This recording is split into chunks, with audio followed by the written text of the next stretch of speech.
The night we got kicked out didn't feel dramatic. No shouting, no breaking glass, no neighbors watching from their windows. Just a door closing, and the quiet that came after it. I was 15. My brother Caleb was 13. We stood on the gravel driveway with 2 backpacks between us, the porch light flickering like it couldn't decide if we were still worth seeing. "Don't come back," my stepfather said from inside. Then the lock clicked. That sound stayed with me longer than anything else. Not the words, not the cold, just that final, small click. Caleb didn't say anything at first. He just adjusted the straps on his bag like we were about to leave for school instead of whatever this was. "You got the food?" he asked. I nodded. 2 sandwiches, a half bag of chips, 1 bottle of water. It felt like enough when we packed it. It didn't feel like enough anymore. We started walking because standing still made it real. The road stretched out in front of us, long and empty, cutting through fields that had already gone brown for the season. Late fall had a way of draining color out of everything. The sky, the land, people. The town sat behind us, quiet and distant. No one came after us. No one ever does. We walked until the houses disappeared and the streetlights stopped. Out there, the world got bigger. Too big. Fields rolled out in every direction, broken only by fence lines and the occasional cluster of trees. The wind had nothing to block it, so it hit harder, colder. Caleb kicked at a rock as we walked. "Where are we going?" he asked. I didn't answer right away, because I didn't know, and saying that out loud would have made it worse. "Somewhere," I said finally. "Just not back there." That was enough for him. For now. We walked until the sky turned dark blue, then black. The kind of black where the stars look sharp, like they're closer than they should be. Cold crept in fast.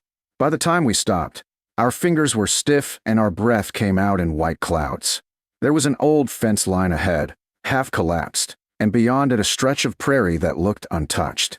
No lights, no buildings, just land. "We can sleep here," I said. Caleb looked around, then back at me. "Out here, just for tonight." He hesitated, then nodded. Because he trusted me. That was the part that scared me most. We found a shallow dip in the ground near the fence and sat down, backs against our backs. I handed him one of the sandwiches. We ate in silence. The food was gone too fast. Hunger didn't hit right away. It waited. Then it came all at once. Caleb pulled his jacket tighter. "It's colder than I thought," he muttered. "Yeah." I didn't tell him it was only going to get worse. The wind picked up during the night. It didn't howl. It whispered. Constant. Unrelenting. It found every gap in our clothes, every exposed inch of skin. I didn't sleep much. Every time I closed my eyes, I felt the cold pushing deeper. At some point, Caleb leaned against me. Not saying anything. Just there. I stayed awake after that. Because someone had to. Morning came gray and flat. No sunrise. Just light slowly leaking into the sky. Everything looked different in daylight. Bigger. Empty in a way that felt permanent. Caleb stretched, wincing. "I didn't sleep," he said. "I know." We stood up, stiff and sore. The ground around us was covered in frost. That's when it hit me. We couldn't do another night like that. Not out in the open. We needed something. Anything. "Come on," I said. We keep moving. We followed the fence line, heading deeper into the prairie. There wasn't a plan. Just a direction. Hours passed. The land didn't change much. Grass. Dirt. Wind. Then Caleb stopped. "Wait," he said. I turned. "What?" He pointed ahead. At first, I didn't see it. Then I did. A slight break in the land. Like the ground had sunk just a little. From a distance, it looked like nothing. Up close, it was something else. We walked toward it. The grass grew thicker there, uneven. And then we were standing at the edge of it. A shallow depression in the prairie. About 10 feet across. The edges were reinforced with old, weathered wood. Half-rotted. Barely visible under dirt and grass. It wasn't natural. Someone had built this. Caleb stepped closer. "Is this?" "I don't know," I said. But I did. I'd seen something like it once in a book at school. Old prairie shelters. Dugouts. Built low into the ground to block wind. Hidden. Forgotten. We climbed down carefully. The earth walls rose around us, cutting the wind almost instantly. It was still cold, but not like before. At the far side, partially buried under dirt and overgrowth, was a wooden door, or what used to be one. It leaned crookedly, half off its hinges. Caleb looked at me. "You think someone lives here?" "No." I didn't hesitate. This place had been abandoned a long time ago. The wood was too worn, the earth too settled. Still, I approached slowly, pushed the door. It resisted, then gave way with a dry crack. A small cloud of dust drifted out. The space inside was dark, quiet. Still, I waited, listened. Nothing. Then I stepped inside. The air was colder in a different way, not biting. Still, like it had been trapped there for years. Caleb followed close behind. Light filtered in through gaps in the wood and ceiling. Enough to see shapes. A small room. Low ceiling. Walls reinforced with timber and packed earth. In one corner, an old metal stove. Rusty, but intact. Along the wall, a wooden bench. Collapsed on one side. And scattered across the floor. Old things. Tools. A broken lantern. Scraps of fabric. It wasn't much. But it was something. Caleb turned slowly, taking it in. "This is real," he said quietly. "Yeah." He looked at me. "We could stay here." I didn't answer right away, because I was thinking about the wind, the cold, last night, and what would happen if we tried to survive another one like it. I walked over to the stove, ran my hand along it. Solid, not completely ruined. I checked the walls, pressed against the wood. Some parts were weak, but most of it held. The roof sagged slightly, but it hadn't collapsed. Not yet. I turned back to Caleb. "We clean it," I said. His eyes lit up. "Yeah. We fix what we can. Block the gaps. Use the stove if it works. And stay." I nodded. For now. That was all it took. He dropped his bag and immediately started moving things aside, clearing space, like he'd been waiting for permission to believe this could work. I joined him. We worked for hours, dragging debris out of the doorway, stacking anything useful, clearing the floor. Dust coated everything. Our hands, our clothes, our faces. But the more we cleared, the more the place started to feel different. Less like a hole, more like a shelter. By midday, we had a small pile of usable wood. Some broken boards. Old crates. Enough to burn. Maybe. Caleb held up the lantern. "It's busted," he said. "Keep it anyway," I replied. "We might fix it." He nodded, setting it carefully aside. We found an old blanket too. Torn. Dirty. But thick. We shook it out and laid it over the bench. "Luxury," Caleb said with a weak grin. I smirked. "Don't get used to it." But inside, something shifted. This wasn't nothing anymore. It wasn't just surviving the next hour. It was staying. That evening, we tried the stove. It took longer than it should have. The first few attempts failed. Smoke. Sparks. Nothing steady. Then finally, the small flame caught. Caleb leaned closer, eyes wide. No way. The fire grew slowly. Weak. But real. Heat spread through the small space. Not much. But enough to feel. We sat there, watching it. Neither of us speaking. Because we both knew what it meant. We weren't outside anymore. We weren't exposed. We had something. That night, when the wind picked up again outside, it sounded different. Distant. Muted. Like it couldn't reach us the same way. Caleb lay on the bench, wrapped in the old blanket. I sat against the wall, watching the fire. "You think we'll be okay?" he asked after a while. I looked at the small flame. At the walls. At the door we had wedged shut. Then back at him. "Yeah," I said. And for the first time since the door closed behind us, I almost believed it. But as the fire crackled and the dugout settled around us, I couldn't shake one thought. This place hadn't just been abandoned. It had been built for a reason. And whatever that reason was, we hadn't found all of it yet. The first night inside the dugout didn't feel safe. It felt quieter, and that was almost worse. Outside, the wind kept moving. It reminded you the world was still there, still turning. Inside, everything stayed still. Every creak sounded louder. Every shift of dirt above us felt like it meant something. I didn't sleep much. Again. But it wasn't just the cold this time. It was the weight of the place. Old structures carry things. Not ghosts. Not anything like that. Just history. People had lived here. Struggled here. Maybe even left in a hurry. That thought stayed with me. Morning came slower underground. Light filtered through cracks in thin, pale lines. The fire had burned down to embers. Caleb was still asleep, curled tight under the blanket. For the first time since we'd left, he didn't look tense. Just tired. I let him sleep. I stepped outside quietly. The air hit cold again, sharp enough to wake everything up inside me. The prairie stretched out, wide and empty, but now it didn't feel as hostile. Because we had something behind us. I turned and looked back at the dugout. From a distance, you wouldn't even notice it. Just a dip in the land. Grass. Dirt. Hidden. That mattered. People couldn't find you if they didn't know where to look. I scanned the horizon. No movement. No cars. No people. Just wind moving through dry grass. Good. I went back inside. Caleb was awake, sitting up, rubbing his eyes. "Thought you left," he said. "Not happening," I replied. He nodded, like he expected that answer. We didn't have much food left. One sandwich. Half a bottle of water. We split it again. Smaller this time. Slower. Neither of us said anything about it.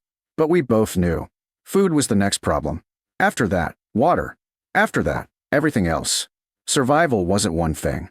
It was a chain. Break one link, everything falls apart. "We should check around," I said. "See what's out there." Caleb grabbed his jacket. Together. Always. We walked out into the prairie again, this time paying attention. Not just moving. Looking. Listening. The land gave things away if you knew what to watch for. Animal tracks. Changes in the grass. Low areas where water might collect. We moved slow. Careful. About half a mile out, Caleb stopped again. "You hear that?" I did. Faint. A trickling sound. We followed it. Down a slight slope, to thicker grass. And there it was. A narrow stream. Barely more than a steady flow cutting through the earth. Clear. Cold. Moving. Caleb crouched immediately. "You think it's safe?" I knelt beside him. Watched the water. No strange color. No smell. Flowing fast enough. Safer than nothing, I said. We didn't drink right away. I used the empty bottle. Filled it. Let it settle. Watched it. Nothing changed. Then I took a small sip. Waited. Nothing. Caleb watched me like he was waiting for something bad to happen. "It's fine," I said. He drank next. Relief showed immediately. That was one problem solved. For now. On the way back, we found something else.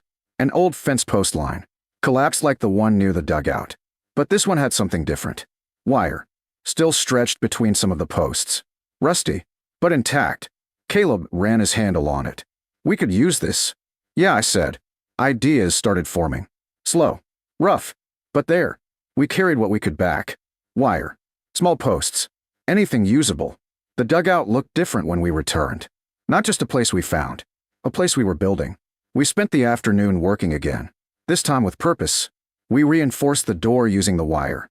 Tightened what we could. Propped broken wood against weak spots. I used one of the longer boards to brace part of the roof from inside. Not perfect, but better. Caleb focused on organizing. Stacking wood. Clearing space near the stove. He worked fast. Like if he stopped, things might fall apart. By evening, we had something that felt closer to control. Not safe. Not yet. But controlled. That mattered. We lit the stove again. Easier this time. We learned. The fire held stronger. Warmer. Caleb sat close to it, hands out. "We're actually doing this," he said. I nodded. "Yeah." He looked around. "At least we're not out there anymore." I followed his gaze toward the door. The wind had picked up again. You could hear it pushing against the land. But inside, it didn't reach us the same way. That difference. It was everything. That night, I slept. Not fully. Not deeply. But enough. Days started to blur together after that. Work. Search. Fix. Repeat. We built a routine without talking about it. Morning, check the structure. Midday, search for supplies. Afternoon, improve something. Night, fire, rest. We found more things. Pieces of old wood buried in the dirt. A rusted metal container we cleaned and used for water. Even a small hand shovel near the back wall, half buried. Each discovery felt like the place was giving something back. Like it wasn't done yet. But the biggest change came a few days later. We were clearing out more dirt near the back corner of the dugout. The ground felt different there. Harder. Packed. "Wait," Caleb said. I stopped. He tapped the ground with the shovel. A hollow sound. Not loud, but different. We looked at each other. Then back at the ground. "Move it," I said. We dug carefully. Not fast. Not reckless. Layer by layer. Until the dirt gave way to something solid. Wood. Flat. Old, but intact. A hatch. Caleb sat back. "No way." My heart picked up. Because I remembered the structure of the dugout. This wasn't part of the main build. This was added. Hidden. We cleared the rest of it. The edges were sealed tight with dirt. No handle visible. Just a seam. "Think it opens?" Caleb asked. Only one way to find out. We worked around the edges. Loosening dirt. Finding leverage. Finally, I wedged the shovel under one side. Pushed. Nothing. Again. Harder. The wood shifted slightly. Dust fell from the seams. Caleb leaned in. Again. I did. This time it gave. A slow, heavy lift. The hatch creaked open just enough to reveal darkness underneath. Cold air rushed up, different from the rest of the dugout. Deeper. Older. We froze. Both of us staring into it. Okay, Caleb whispered. I grabbed the broken lantern. Still useless, but I used a small piece of burning wood from the stove instead. Held it low. Light flickered down into the opening, revealing steps. Narrow. Leading further down. Caleb let out a breath. This place just keeps going. I nodded slowly. This wasn't just a shelter. No, this was something more. We widened the opening carefully. Enough to get through. The flame shook in my hand. Not from fear. From what this meant. Because places like this weren't built by accident. They were planned. Hidden for a reason. I looked at Caleb. You stay here. He shook his head immediately. No. It could be unsafe. So is everything else, he said. I held his gaze. Then nodded. Stick close. We descended together. Slow. Careful. Each step creaking under our weight. The air got colder. But still. At the bottom, the space opened slightly. A second chamber. Smaller than the dugout above. But reinforced. Stronger. Stone-lined walls. Wooden supports still holding. And along the edges. Supplies. Old. But protected. Metal tins. Crates. Tools. Even a second stove, smaller but in better condition. Caleb stepped forward, eyes wide. This is like a bunker. Yeah, it was. Not a hole in the ground. Not a shelter. A system. Built to last. Built to hide. I set the flame down on a flat stone. Light filled the space, revealing more details. Everything was arranged. Deliberate. Someone had planned to survive here. For a long time. I turned slowly, taking it all in. Then looked back toward the stairs. Toward the dugout above. And beyond that. The open prairie. The cold. The wind. The nights that could have taken us. We hadn't just found shelter. We had found something built for survival. Something that was meant to outlast everything else. Caleb looked at me. His voice quieter now. What do we do? I didn't answer right away. Because the answer wasn't simple anymore. This place changed things. Not just for now. For what came next. I looked around one more time. Then back at him. We build, I said. Not just survive. And for the first time since we were kicked out. That didn't feel like a lie. The second chamber changed everything. Up until that moment, we were surviving day by day. Fixing problems as they showed up. Reacting. Now we had something else. A base. A structure someone had built with intention. Not just to last a few nights, but to outlast something. That thought stayed with me. Because people don't build places like that unless they're preparing for something serious. We climbed back up to the dugout slowly, both of us quieter than before. The fire upstairs had burned low again, but the space felt different now. Not smaller. Just less uncertain. Caleb sat on the bench, staring at the hatch we'd opened. We didn't just get lucky, he said. No. This was meant to be hidden. Yeah. He looked up at me. Then why leave it? That was the question. And I didn't have a good answer. Maybe they didn't leave, I said. Maybe they just didn't come back. That didn't sit well with either of us. But it made more sense than anything else. We spent the rest of that day moving things carefully from the lower chamber. Not everything. Just what we needed. The smaller stove. Some of the metal tins. Tools that were still usable. We didn't rush it. Places like that deserved respect. You don't tear through something built to save lives. You learn it first. By the end of the day, the dugout looked different again. More organized. More stable. More lived in. We set up the second stove near the back, connected it to the old pipe system that still ran through the ceiling. It took time to figure out, but once it worked, the difference was immediate. Heat held longer. Spread better. For the first time, the cold didn't feel like it was winning. That night, we didn't just sit by the fire. We planned. How long do you think we can stay? Caleb asked. I thought about it. About food. Water. Supplies. Longer than we could out there, I said. He nodded. Then after a pause. What if winter gets worse? It will. He didn't argue that. Then we prepare for it. I added. How? I looked toward the hatch. We use everything this place has. And that's what we did. The next week changed us. Not all at once. Slowly. Work by work. We expanded what we had. Cleared more of the dugout. Reinforced the entrance with better support. Used the wire we found to strengthen weak points along the walls. We even built a second barrier inside the doorway, something that could block wind before it reached the main space. The lower chamber became storage. Dry, protected, safe. We moved the metal tins down there, along with anything we didn't need daily. Food was still a problem, but not as much. Some of the tins we opened had preserved contents. Not great, not fresh, but edible, enough to stretch what we had. We rationed carefully. Small portions, no waste. Water came from the stream. Every day, we carried it back in the metal container, then stored it below to keep it from freezing. Routine became everything. Without it, things would fall apart. Morning, check the structure. Midday, gather supplies. Afternoon, improve something. Night, rest. We didn't talk about the past anymore. Not much. Because it didn't matter here. Out here, you weren't who you were before. You were what you could do, and what you could build. The first snow came earlier than I expected. Light at first, barely covering the ground. But it changed the air, the way sound traveled, the way the land looked. Everything got quieter. Caleb stood outside that morning, watching it fall. It's starting, he said. Yeah. He looked back at the dugout, then at me. We're ready. I didn't answer right away, because ready didn't really exist. But we were more ready than we had been. That's the plan, I said. The snow didn't stop. Over the next few days, it built up. Slow, then faster. The wind picked up again too. Stronger now. Colder. But this time, we weren't exposed. Inside, the difference was clear. The reinforced walls held. The double barrier at the entrance blocked most of the wind. The stove kept the space warm enough to function. Not comfortable, but livable. That was enough. The real test came a week later. The storm. It started at night. The kind of wind that didn't just blow, it pushed. Relentless. Snow came sideways. Piled up fast. By morning, everything outside had changed. The prairie was gone. Replaced by white. Flat.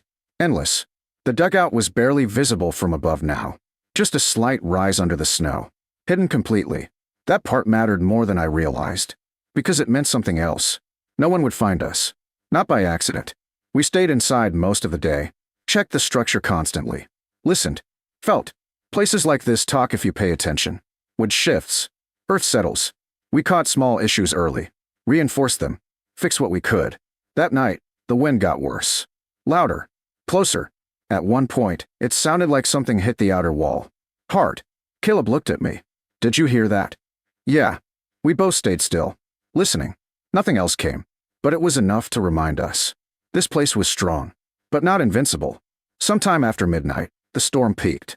The wind screamed across the land. The kind of sound that makes you understand how small you are. We stayed close to the stove. Didn't talk. Didn't sleep. Just waited. And the dugout held. Morning came slowly. Quiet. The kind of quiet that only comes after something big. We opened the door carefully. Pushed against resistance. Snow. Packed hard against the outside. It took both of us to force it open. When we finally did, the world was unrecognizable. Everything buried. Fences gone. The stream somewhere under ice and snow. No tracks. No signs of anything. Just white. Endless. Caleb stepped out beside me. Well, that was all he said. But it said enough. We stood there for a long moment, looking out at it. Then he turned back, looked at the dugout, at what we had built, at what we had found. This place, he said quietly, saved us. I nodded. Because it had. Not just from the cold. From everything. We went back inside, closed the door, sealed it again. And for the first time, it didn't feel like we were hiding. It felt like we were protected. Days passed. Then more. The storm didn't come back that strong again. But winter stayed. Cold. Demanding. But we handled it. Because we weren't reacting anymore. We were prepared. We improved things as we went. Built better storage below. Reinforced the roof more from the inside. Even created a small ventilation system using scrap pipe and positioning. Nothing fancy, but effective. We adapted. That's what this place taught us. Not how to survive. How to adapt. By the time the snow started to melt, we were different. Not just older. Stronger. Calmer. More certain. The day the ground finally started showing through again, we stood outside like we had that first day. But everything felt different now. The prairie wasn't empty anymore. It was known. Understood. Ours. Caleb looked out across it. Then back at the dugout. You think we'll stay? He asked. I followed his gaze. At the structure that had been hidden. Forgotten. Now alive again. Yeah, I said. He nodded. No hesitation. Because he already knew. We weren't going back. Not to what we left. Not to anything like it. We had built something here. Found something. Turned it into more than it was. And that mattered. More than anything else ever had. That night, we sat by the stove again. Fire steady. Space warm. Not perfect. But ours. Caleb leaned back against the wall. You remember the first night? He asked. I did. Too clearly. Yeah. He smirked slightly. Thought we weren't going to make it. I looked around the dugout. At the reinforced walls. The storage. The hatch leading down. Everything we had done. Yeah, I said. But we did. And this time, there was no doubt in it.